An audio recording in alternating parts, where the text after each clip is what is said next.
Contented Media presents Dr. Bitcoin, the man who wasn't Satoshi Nakamoto. An original podcast series with Mark Hunter and Arthur Van Pelt.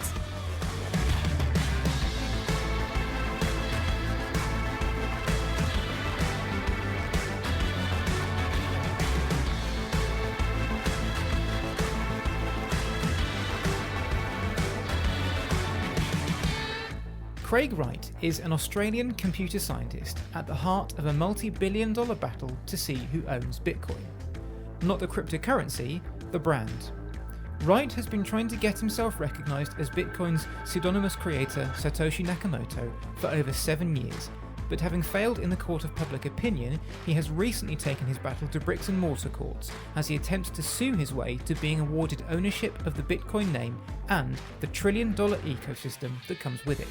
Wright's supporters claim he is undoubtedly the creator of Bitcoin, while his detractors believe his claim to the Bitcoin throne to be based on nothing but a phalanx of lies and forgeries, supported and funded by a billionaire casino magnate.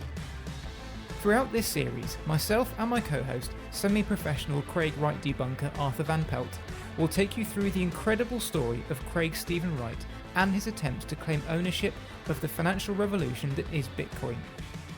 This is not a story about Bitcoin, blockchain, or cryptocurrencies. This is a story of David versus Goliath, of the extraordinary lengths that Craig Wright is going to try and seize ownership of the Bitcoin brand, and the damage that is being done to regular people along the way.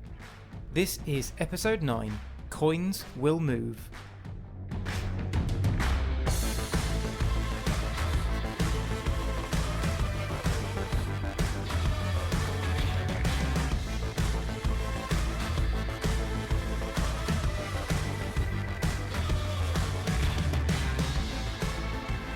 Hello and welcome to Dr. Bitcoin, the man who wasn't Satoshi Nakamoto, the podcast that does indeed lift the lid on the efforts of Mr. Craig Stephen Wright to gain acceptance as Bitcoin's creator, Satoshi Nakamoto. My name is Mark Hunter, author, blockchain writer and podcast host, and it is my job to guide you through the morass of events, claims, counterclaims, lies, thefts and lawsuits that all go into making up this, at times, unbelievable story. This is the last episode in the series, concluding a story that has seen us traverse more than a decade of goings-on, both real and imaginary, and ending with the case that threatened to bring Craig Wright's entire empire crumbling down. Arthur is with me for the last time in this series to light our way through the labyrinth that is Craig Wright's Satoshi story. Arthur, are you sitting comfortably? Yes, Mark, I am. Thank you. Then let's begin. Let's go. In the last episode, we discussed the vagaries of the blockbuster Kleiman vs. Wright trial, which concluded in December 2021 after almost 4 years of arguments, filings, motions, and a mountain of evidence.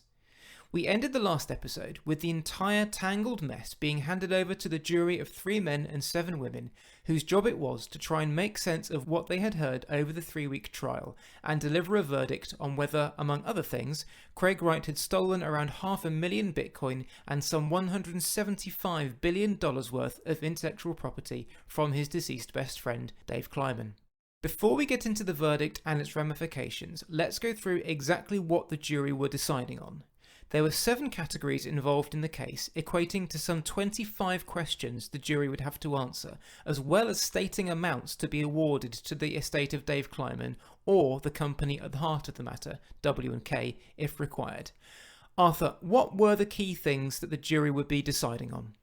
It took a bit before they came to a definitive list, because they started with a complaint and then an amended complaint, and I think even a second amended complaint. And that second amended complaint ended with 7 accusations: breach of partnership, breach of fiduciary duty, fraud, constructive fraud, civil theft, unjust enrichment, and last but not least, conversion.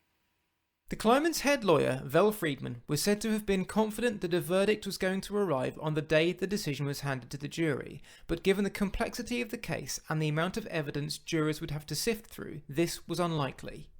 Indeed, Tuesday 23rd of November came and went with no verdict, and with Thanksgiving coming 2 days later, deliberations ceased until the following Monday. Monday 29th finally saw some action, with a note from the jury asking the judge for a simple definition of unjust enrichment. This referred to questions 17 through 19, suggesting that they were working their way through quickly and would soon have a verdict. They then returned with more requests for clarification. How much of the intellectual property did W&K still have under the estate, and did they need to select separate awarding amounts for Bitcoin and IP? These questions were further suggestions that the jury was on the verge of finding for the plaintiff in a number of areas. How did the pro-Craig Wright media react to this update? CoinGeek, which had been releasing daily propaganda updates that fawned over every syllable uttered by Wright during his testimonies, completely ignored the jury questions in its report of this day.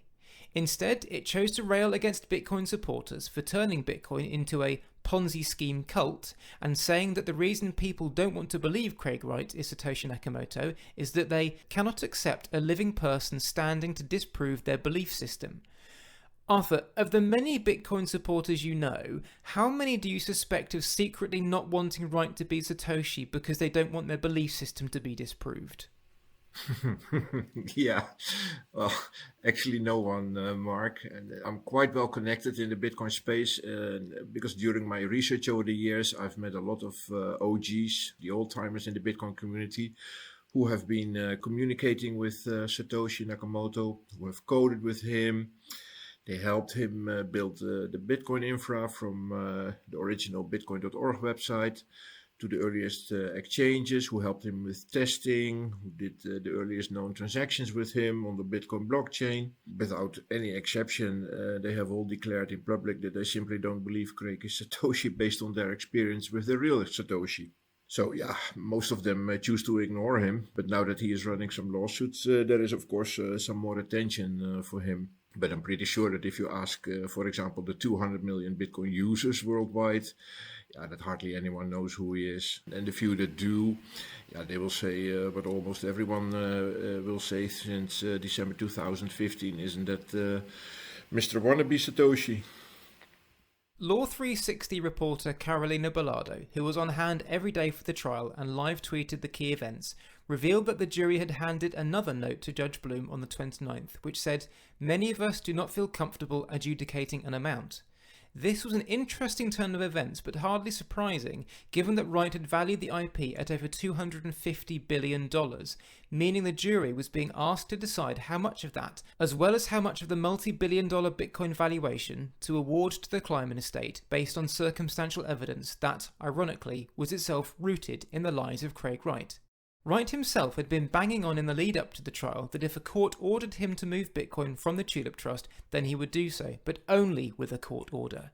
He referenced this again on October 13th when he told his BSV fan club that there is no chance that the coins are not moving by court order. Arthur, Wright's supporters have been waiting for this court case so he could move the Tulip Trust coins and therefore prove he is Satoshi, and Wright has been saying that the coins will move whatever happens. Did Judge Bloom ever mention a court order to move the Bitcoin? No, no, of course not. Moving coins is totally irrelevant in or during or after this lawsuit. Craig will have to pay damages, if any, in US dollars only for one or more of the awarded accusations. And there is no mention of Bitcoins that should move anywhere. So it's never going to happen. It seems, then, that Wright's promise that coins will move from the Satoshi addresses is likely to never materialise, but no doubt the BSV community will swallow whatever excuse he sells them. The fact is that, if he really was serious about doing this, Wright could just get permission from the Tulip Trust trustees to move some coins out and back again, as he almost did in 2016. But then, as he has said since it became convenient to his cause, ownership of private keys does not denote identity, so moving the coins would prove nothing anyway. C'est la vie. The high hopes of a verdict on November 29th were dashed when the day ended with no further updates, and the following day yielded the same result. A hung jury was looking eminently possible. Indeed, the following day, December 1st, saw the jury report that, unfortunately, we cannot come to a conclusion and we cannot all agree on a verdict on any of the questions. 4 years' worth of time and money was on the verge of ending in the mistrial that Craig Wright has said there was zero chance of happening. but Judge Bloom issued the jury with an Allen charge in an attempt to find a resolution. This was a request that the jury go back and try again to come to a conclusion, although it stopped short of a demand that they do so. When Thursday, December 2nd came and went with no further communication from the jury, things were looking cautiously optimistic that they might be making headway, and when Friday the 3rd ended in the same way, it seemed the Allen charge may have had its intended effect. Monday 6th of December arrived with everyone hopeful of a verdict, and within 1 hour of deliberation starting, it finally arrived.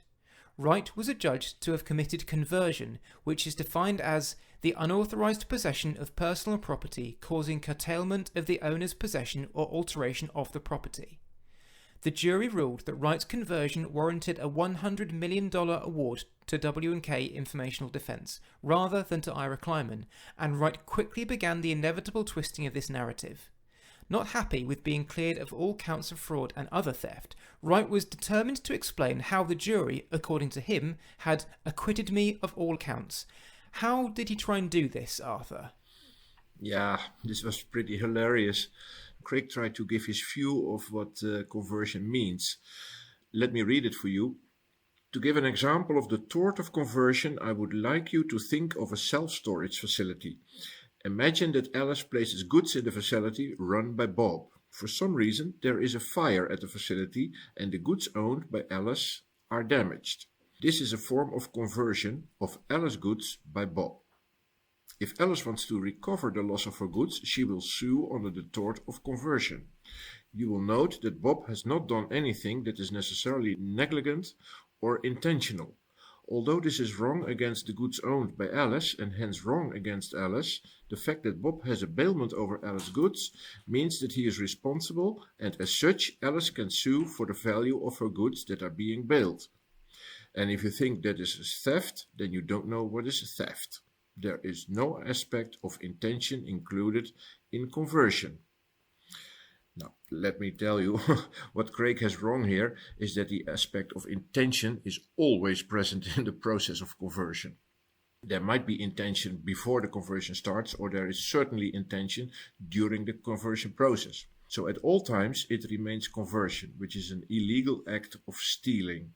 And in that sense, conversion is a specific type of theft without being called theft, of course. So the best explanation that I came across is what my online friend Crypto Devil, he tweeted just after the verdict: conversion is an intentional tort consisting of taking with the intent of exercising over the chattel an ownership inconsistent with the real owner's right of possession, and its equivalent in criminal law include larceny or theft. I can explain to you what illegal conversion Craig Wright was actually performing with W&K that was penalized with no less than 100 million. Craig fraudulently overhauled W&K, which was an IT cybersecurity company, in 2011, and that failed to land 4 Homeland Security projects that Craig and Dave wrote in early 2011. And yeah, by the way, these 4 proposals they wrote for Homeland Security, they had absolutely nothing to do with Bitcoin whatsoever. Now, because they failed to land it, W&K dissolved in 2012, never had any business done.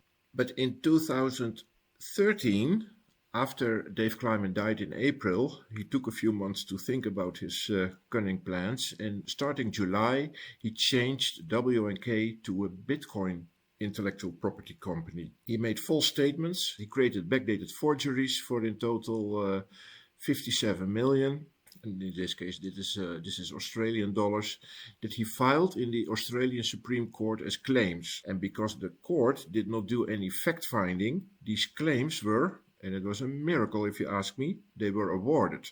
So these fraudulently obtained valuation of non-existing Bitcoin intellectual property was then used to further advance Craig's Australian tax fraud in the years after. But in the end, ATO didn't buy it. And in one of their reports, we find the following quote: "Moreover, we do not accept that the NSWSC, which means the New South Wales Supreme Court proceedings, resulted in any acquisition by you of software and or intellectual property from W&K, or any acquisition by you of software and or intellectual property from WNK for the value asserted. The NSWSC did not consider any evidence or make any findings of fact as to the existence or value of the software you purportedly acquired from WNK as a result of these proceedings. Now, there you go. This is the whole scheme of conversion, which was in the end penalized by the jury in Miami of a whopping $100 million. With the jury essentially ruling that it didn't believe a Bitcoin partnership, no writing white paper, no building and no releasing Bitcoin, no mining together, between Dave Kleiman and Craig Wright existed, Wright had avoided having to pay out hundreds of billions of dollars to the Kleiman estate.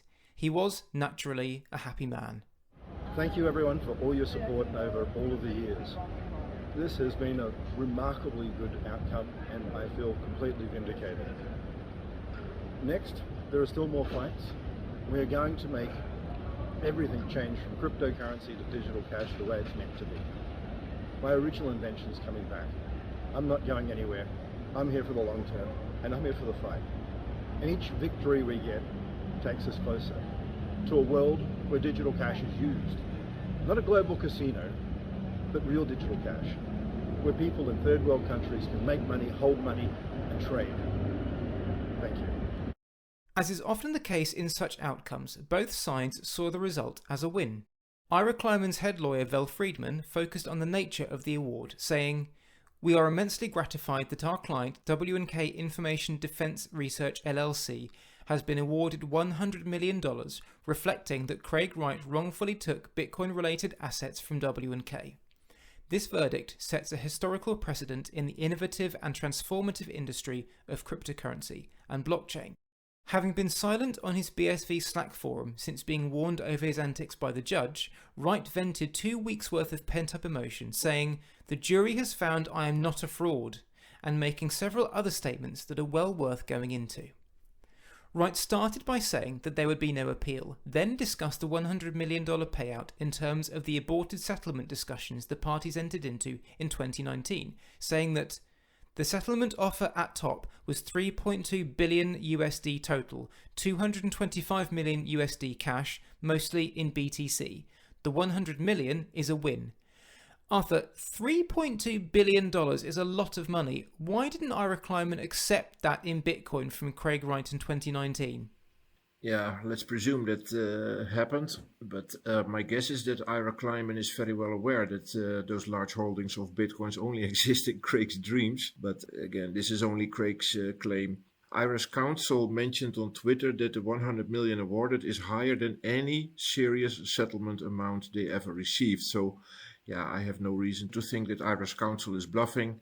So I really question if this 3.2 billion has ever been offered to Ira Kleiman. Wright next tackled the subject of the intellectual property, which he said the jury had proved valued it at 200 plus million USD in 2013. He also added that the ATO wanted to say it had no value. A jury just crushed every attack on me from the ATO ever. Arthur, how could an IP valuation from a jury in 2021 crush years' worth of accusations in a variety of areas from the ATO, including the formation of the Tulip Trust, supercomputers and backdated company appointments? This is typically another Craig Wright spin to make him look good, because as it appears to me, the jury has picked a somewhat random number, or an average number, from all the official valuations that they were shown in the exhibits. And these valuations, they varied between 1.5 million, which was the amount that Robert McGregor paid in 2015 for Craig Wright's intellectual property, and possibly Craig's bogus claim in the New South Wales Supreme Court filings of 57 million. And there were a few valuation reports in the exhibits that were made around 2014 with numbers around the 300 million mark. Yeah, again, this is a guess of me. Jury deliberations are unfortunately not made public, and we will probably never know how they got to these 100 million. Finally, Wright reiterated his desire to benefit the world's poorest people, something he made mention of again in a series of messages to his BSV group, saying that 98% of all Bitcoin I and my family own, the Satoshi coins, are in a covenant to onboard 5 billion people into the digital economy, starting from the poorest billion and working up. Regardless of whether it constituted a win or a loss, Wright couldn't ignore the fact that he was on the hook for $100 million, and this might not be all. Pre- and post-hearing costs, plus interest which accrues every day he doesn't pay, could see the figure rise to some $150 million. So where would that money come from? It couldn't come from his African Education Fund, because this was the Bitcoin supposedly lost in the pineapple hack, which we of course know was in fact nothing more than Bitcoin stolen from Mt. Gox in March 2011. If Wright has reserved the Tulip Trust Bitcoins for the world's poor, while his billions in other Bitcoin were stolen from him in 2020, and countless other billions in Bitcoin is supposedly locked up in trusts owned by his wife, how on earth is he going to pay Ira Kleiman? At this point, it's worth noting that at various times in the past few years, Wright has doubted his ability to ever get his hands on the coins, including stating in a deposition for this trial that it's a very big if as to whether he will ever do so. He has also stated over the years that he doesn't care if he ever gets access to the coins because it's too much money, that he is never selling them, that he no longer has contact with the trustees needed to approve a move, that a court order will force them to move, and that he doesn't need to move the coins to prove he is Satoshi. We can now add to this the fact that his loans from Calvin Ayre are backed by the Tulip Trust coins, and that the coins are now apparently under a covenant to onboard 5 billion people into a digital monetary system. Arthur, Wright has been talking about the importance and purpose of these Tulip Trust coins for years now, and with this result he's put huge pressure on himself to move them. If, as we suspect, he can't do this, how is he going to get out of it? Yeah, there is no doubt whatsoever in my mind that no Bitcoin will ever move because Craig is saying so. So what is likely to happen is that he will manage to grab what I would call the fake Toshi stash, not the Satoshi stash on Bitcoin, but the fake Toshi stash of his altcoin project BSV. Did you know that they already made preparations in the BSV node software to freeze BSV tokens? And that means that they can block transactions from the nodes, they can block transactions in the blockchain of the BSV tokens. It only takes such a blacklist tool to be unleashed on the list of presumed addresses that Satoshi mined back in the days. Let's say 1 million BSV, then create 1 million new BSV tokens from thin air and appointment to Craig Wright somehow with the private keys and all. Now, on the highly centralized BSV chain, they will no doubt get this done because Craig's buddy Calvin Ayre, he basically owns the whole BSV infra. BTC is very censorship resistant and completely decentralized. This will be completely impossible to perform. So, bearing in mind that BSV is supposed to be Satoshi's original vision, where was this blacklist tool in the white paper? There is none. In fact, Satoshi has said that Bitcoin transactions should be irreversible within 2 hours. That was his aim. So like I said, it should be censorship resistant. The conclusion of the trial wasn't the first time Wright had talked about his plans for enriching the world's poor. In July 2019, he appeared at a Financial Times event where he told the audience, "I have about $8 billion worth of Bitcoin and I'm donating them, not as a joke. I'm giving them away. I want them to go to education. So my BTC are not going to go to me. I'll keep my Bitcoin, the Bitcoin I created, the Bitcoin I still work on. But the BTC, the whatever forks, I don't really care. In 2020, I'm going to give them away. I'm going to give it so that people in Africa can be educated, so that people in South America can be educated." Now, as we know, something akin to a Mossad squad supposedly broke into Wright's home in February 2020 and stole all the Bitcoin earmarked for charity in the famous pineapple hack. On a side note, British cyclist Mark Cavendish had his house broken into in November 2021 and, in association with the police, put out a public appeal days later for help in catching the intruders, who made off with some luxury watches and designer suitcases. Cavendish publicised the incident number and a phone number for people to call to report anything suspicious that they may have seen or heard on the night of the break-in. Craig Wright claims he had $1.1 billion worth of digital assets stolen from him in an Ocean's 11 style operation, a robbery which at today's valuation of $5.2 billion makes it the single biggest heist of all time. And yet he has never asked for any assistance from the public in catching the offenders, and the most lucrative crime in world history never even made the local paper. Odd. Fortunately for the world's poor, with Wright retaining access to the Tulip Trust fortune, their salvation was back on the table. On the subject of his plan, Wright told his followers the day after the verdict, "I have a plan. It is not altruism or collectivist. If you want that, screw you. What all this has taught me is that corrupt assholes twist nice. Screw nice. I tried it. I am hard, I am angry, and I am bloody going to change society. Don't like it? Musk wants to go to Mars. Suck him off and f*** off. Nice Craig has left the building. Efficient and hard Craig is back. We have 5 billion people to onboard, starting from the world's poorest and working up. Nice doesn't cut it. If that's not charitable spirit, I don't know what is." It's also worth noting here that Calvin Ayre and many in the BSV community have long predicted that Bitcoin will either die completely or, at the very least, go to zero any day now. Arthur, given that these 5 billion people are dependent on the Bitcoin price remaining high to fund their onboarding, in actively trying to crush Bitcoin to zero, aren't Wright and Ayre undermining this entire plan? Yeah, isn't that called a catch-22 in the English-speaking part of the world? Yeah. But yeah, anyway, how to use coins for these plans that you cannot even prove that you own, let alone that you are able to move them? It's madness, Mark. Empty promises, as we've seen so many times before already from our Craig Wright. The response to the verdict from the BSV camp was instant and predictable. While Wright was proclaiming his innocence, his cheerleaders were taking to Twitter to state that the judgment proved once and for all that Wright was Satoshi, when of course it proved nothing of the sort.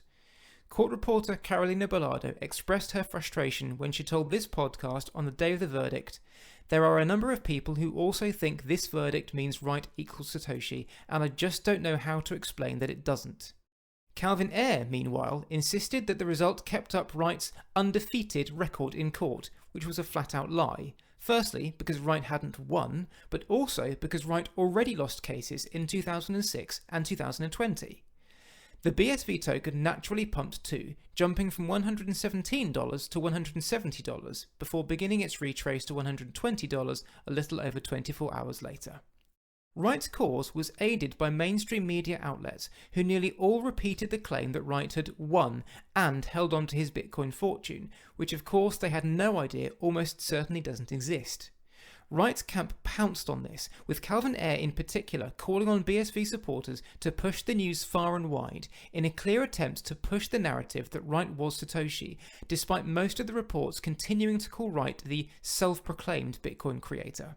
Arthur, this was clearly part of the BSV strategy, wasn't it? Because just hours after the verdict, Calvin Ayre made one of his famous predictions, saying that he expected institutional adoption of BSV to rocket on the back of the verdict, while Wright said he had already had several meetings.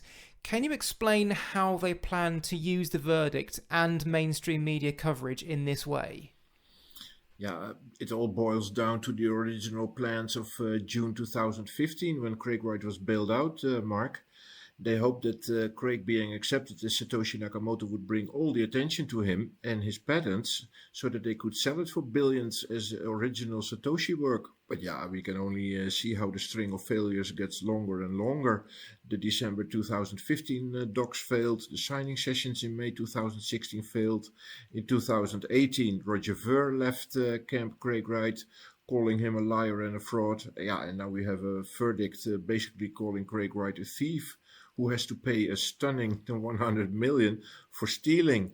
And nothing in the verdict that indicates that Craig Wright is now ruled as being Satoshi Nakamoto. So, yeah, whatever they planned, it appears that it's not materializing yet, because people on decision-making positions of enterprises and governments are not all stupid, you know. Something else that emerged from the Kleiman versus Wright case was the destination of the award if it ever gets paid. The jury was asked whether any awards they made should go to Ira Kleiman or W&K Info Defense, the company Wright stole the intellectual property from. The jury said that W&K should get it, which immediately leads to another set of complications, which Wright referred to in his BSV channel post-verdict when discussing why he wouldn't appeal, saying, "I will not take away from my ex-wife who has been defrauded of control of W&K by Kleiman. Ira has defrauded her and others. She will go for punitive now. We expect Ira to owe the defrauded true owners of W&K $200 million plus." This claim refers to another court case currently underway involving the Wrights and the Kleimans, which is another complex and hotly debated topic. In July 2020, Wright's ex-wife Lynn filed a lawsuit against Ira Kleiman on the grounds that when W&K was formed in February 2011, it was done so between herself, Dave Kleiman, and Craig Wright. To keep another long and complex story short, Lynn argued that Ira Kleiman had no legal right to sue Craig Wright through W&K because he didn't have the requisite level of control, despite stepping in to replace Dave Kleiman after his death. The ramifications of this are that in 2022 a probate court will decide who actually owns W&K, and therefore the $100 million that Craig Wright is supposed to be paying it. Interestingly, in October 2020, Lynn filed a petition to declare Ira Kleiman be barred from suing Craig on these grounds, but this didn't go to plan. Instead, 2 months later, the judge put a freeze on all actions in the case, to be resumed after the Kleiman versus Craig Wright case had concluded.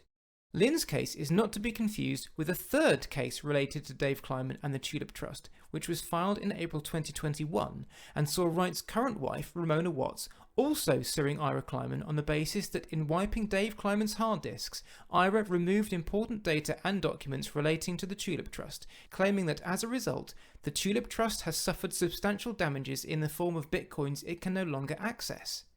This statement brings up a whole host of other issues. How much have they lost access to, and how long have they known about this? Does Calvin Ayre know? Do the world's poorest billion people know? In May 2021, Vel Friedman, again defending Ira Kleiman, filed a motion to dismiss the case which is yet to be ruled on, calling Watt's claim a sham and based on the same lies as the other claims made by Craig Wright. Arthur, what are the key things to note from these two claims? Now, yeah, for me, the two key things are that Craig is always kicking the can down the road in a desperate effort to frustrate his opponent in court. And these cases also highlight how shameless he is in playing the confidence game with his false claims, forgeries, and abuse of largely innocent people that he bamboozles. Wright continued to unload on a variety of topics to his BSV group after the trial, boasting about how he had been ahead of everyone else all the way through, oddly doing a turn as an imaginary reporter in the process. Craig, is it true that you were creating inventions during the court trial? While everyone else was doing their best to barely keep up, you were thinking up new things to patent? Yes, it kept me occupied. Wow, what a guy. Wright also promised that now we clean up each lie in court, adding that the media will learn or the media will burn. Arthur, what do you think Craig Wright meant by this vague threat? Yeah, does this remind you a little of Donald Trump, Mark? Yet again. Yeah, exactly. But Donald Trump also regularly called out the fake news. But yeah, Craig is nowhere near a powerful spot like Donald Trump, of course. And Craig's tone and language is more aggressive too, but the goal is somewhat the same, distraction and deception. Craig is known to have stated other threats like bringing nuclear Armageddon to the industry and having been sent by God as a punishment, things like that. Wright also solved another mystery in the days after the verdict. His backdated purchase of Tulip Trading in 2014 wasn't dodgy at all, because the company that founded Tulip Trading Limited in 2011 and later sold it to him was itself owned by Craig Wright.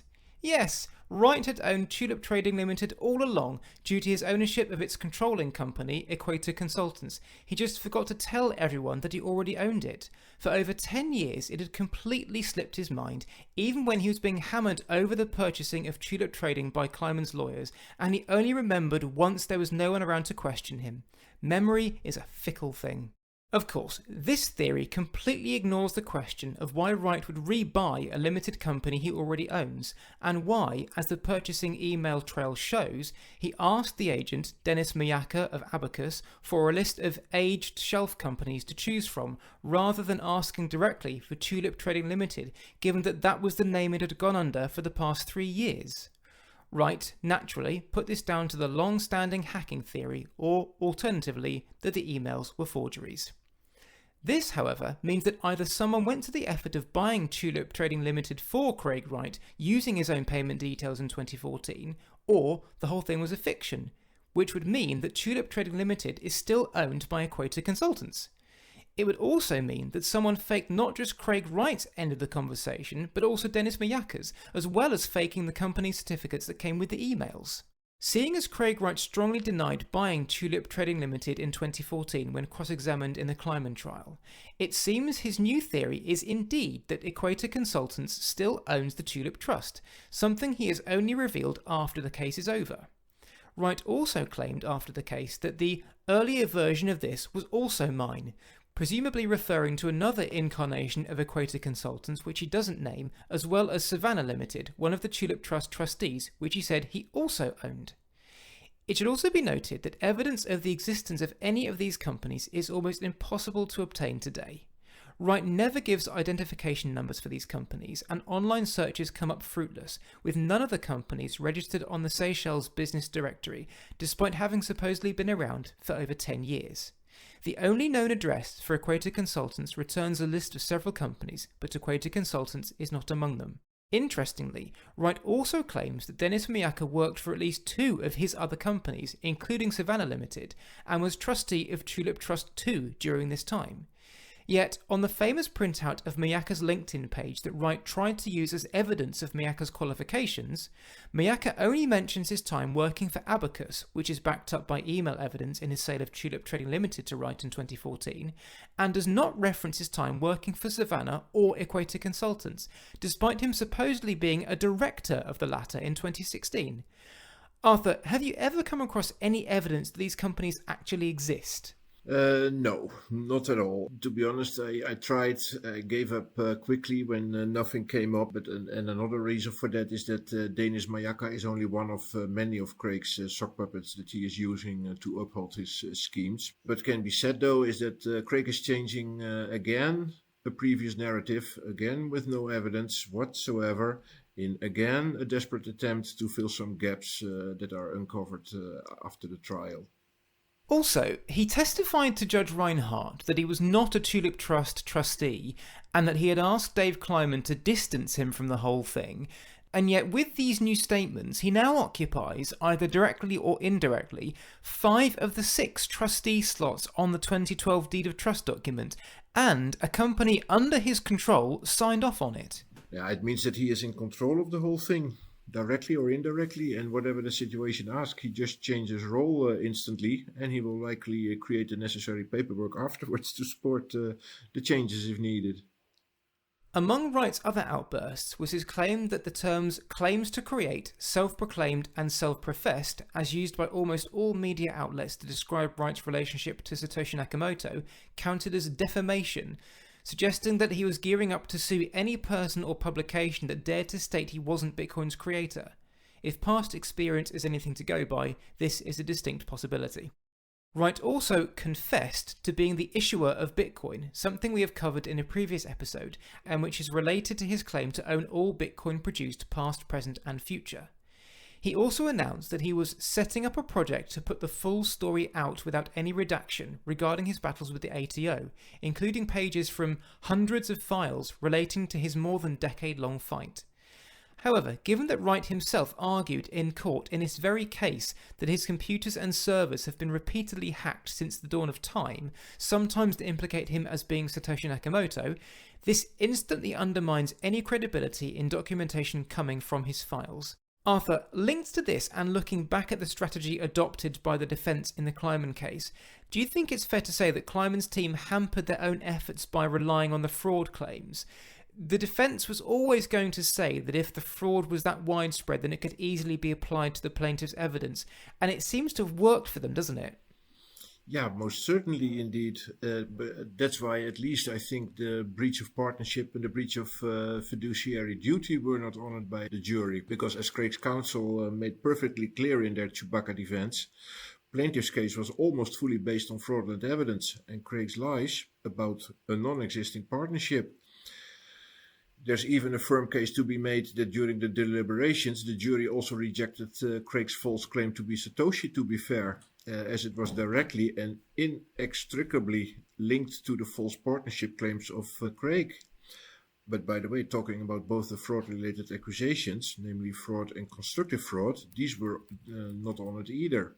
Reason for that is that the actual fraud that Craig was performing in that era, late 2013 up till and including 2015, was actually the ATO tax fraud. So all forgeries and false claims have to be seen in that light, and that's exactly what the jury did in the end, I think. From these early exchanges, it is clear that the result has left Wright emboldened to continue his path of destruction within the crypto space. He is more entrenched than ever, with his bellicose language and threats to everyone from media outlets to developers of competing chains, reinforcing his desire to rule over the crypto space like a god, dispersing punishment to those who he feels aren't paying him enough homage. The irony of Calvin Ayre calling Bitcoin supporters the ones stuck in a cult and worshipping a deity is bordering on the incredulous. In truth, however, the case itself didn't really change much in relation to Wright's prior claims and his future plans.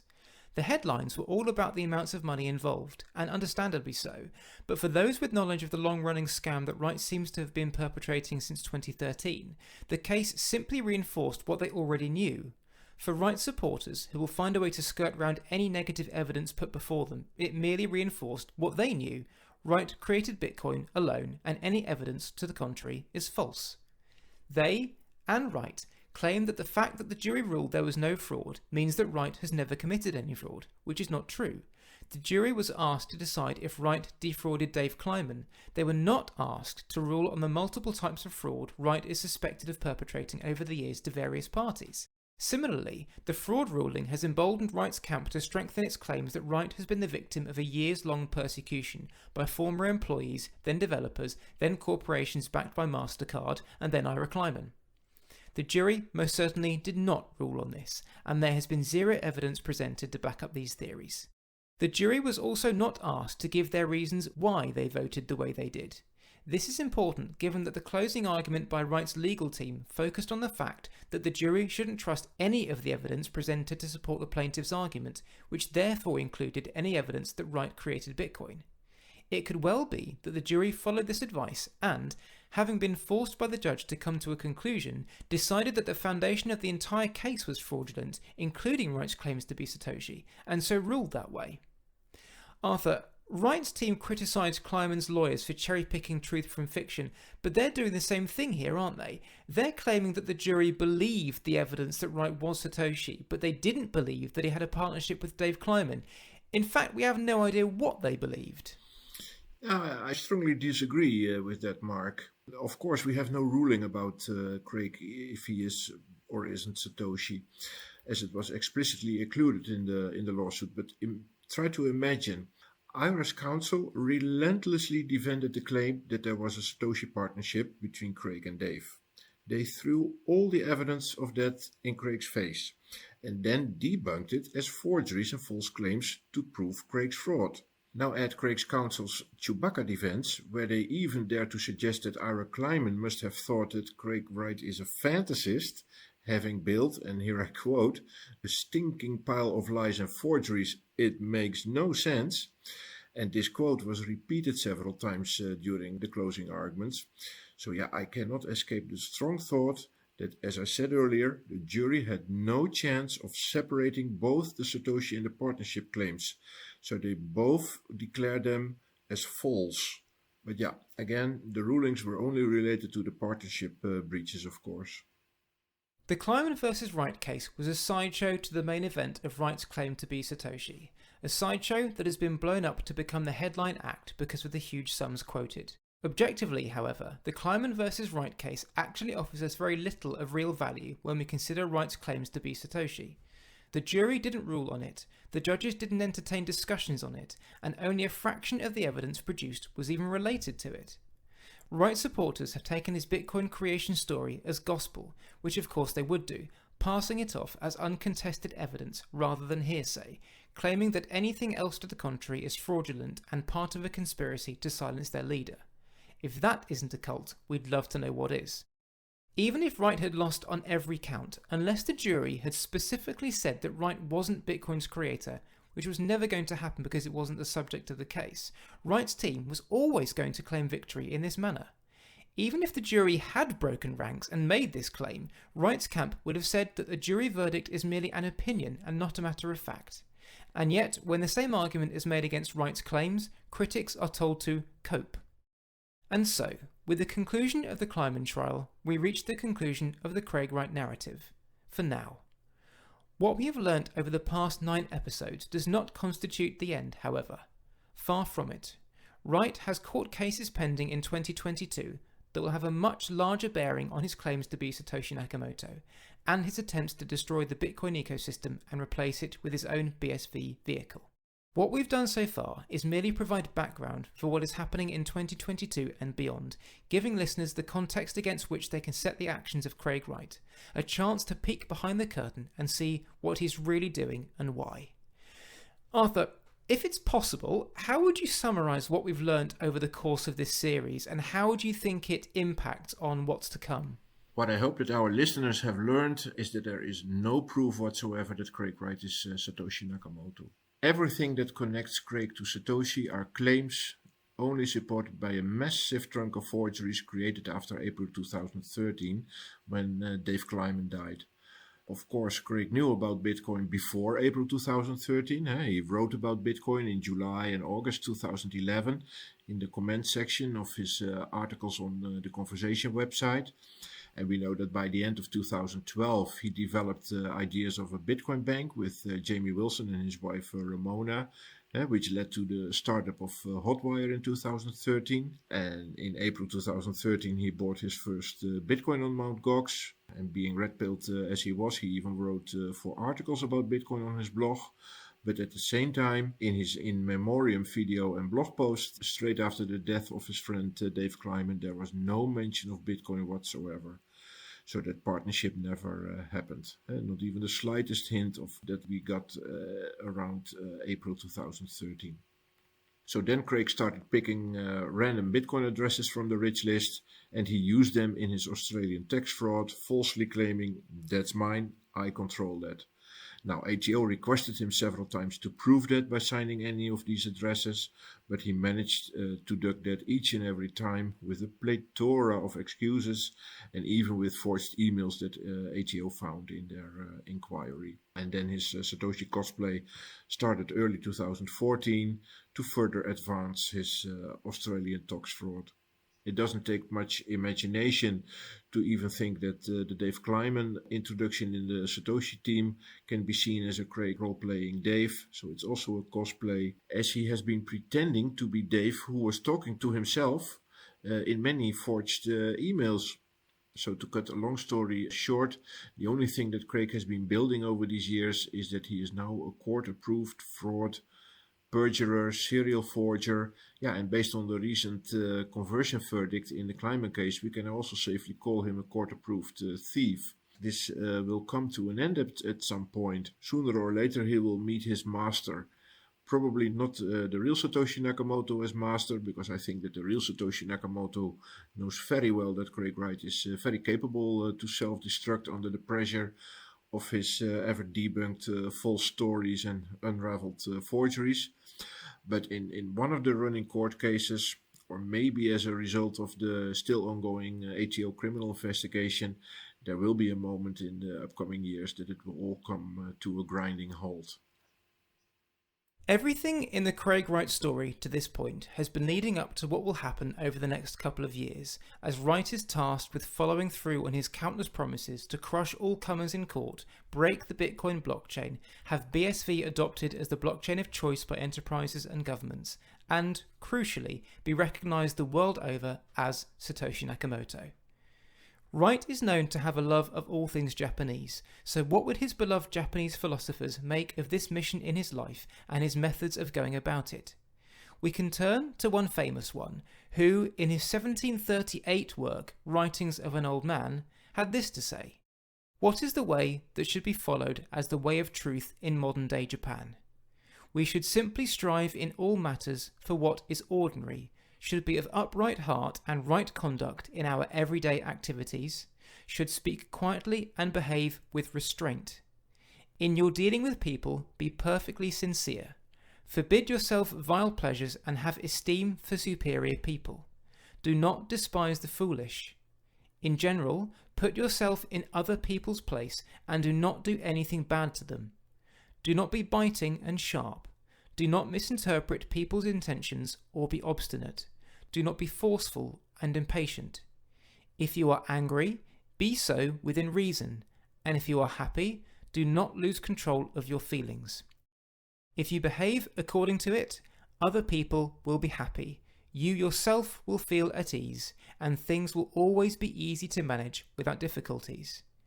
On the other hand, if you do not behave according to it, people will hate you, you yourself will feel ill at ease, and whatever you do, difficulties and obstructions will just increase. The name of this philosopher? One Tominga Nakamoto, the man that Craig Wright says makes up half the name of a certain unknown Bitcoin inventor. Arthur, it's been an absolute pleasure working with you on this series. Yeah, thank you, Mark. It was indeed a tremendous pleasure working with you on these episodes. Seriously. And on a personal note, thank you so much for giving up your time and efforts every day to share your knowledge on the continuing Craig Wright saga. Without people like you in this space, it would have been much easier for Craig Wright to pull the wool over many more eyes and get away with his schemes. So thank you for that. Hopefully this won't be the last time we speak like this. No, I'm sure it won't be, Mark. Remember where we came from, my friend. I will never forget the moment you contacted me somewhere in August after reading my first early years article from that series that I wrote with Crypto Devil, and you suggested we should go do this podcast together. But of course, we knew each other much longer already, as you had me as a guest in your Fully Crypto podcast before. Mm-hmm. But yeah, this brought things to the next level, let's be honest. So thank you for this opportunity, and I'm sure we'll meet again. Thank you, too, to all our wonderful listeners for sticking with us through this complex and convoluted story, and for the support you've given us along the way. We hope we've managed to break this incredible tale down enough for you to make sense of the rabbit warren that it quickly turns into. Rest assured, however, there is much more to come from this story, and so we'll leave you with another quote. This is not the end. It is not even the beginning of the end, but it is perhaps the end of the beginning. Thanks once again for listening, and we'll see you again soon.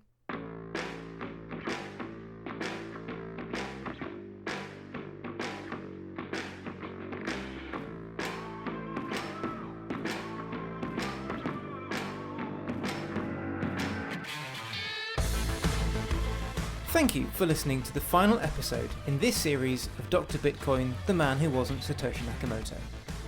If you've enjoyed the series, please rate and review us on your podcast app of choice and help us spread the word. For updates on the podcast, including bonus episodes and information on our future plans, please follow us on Twitter at Dr. Bitcoin Pod. That's at DrBitcoinPod. For the latest news on Craig Wright and his ongoing court cases, follow Arthur on Twitter at MyLegacyKit, and for more in-depth reporting on the history of the Craig Wright saga, including his Fake Toshi series, please check out Arthur's Medium page, also at MyLegacyKit. If you'd like to throw us a couple of shekels or a couple of sats, you can do so via the links in the show notes. And if you'd like to contact us, you can do so via email at drbitcoinpod@gmail.com. That's drbitcoinpod@gmail.com.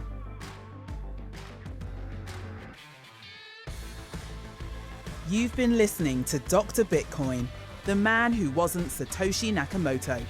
Written by Mark Hunter, with additional material by Arthur Van Pelt. Editing and production by Mark Hunter. This has been a Contented Media production.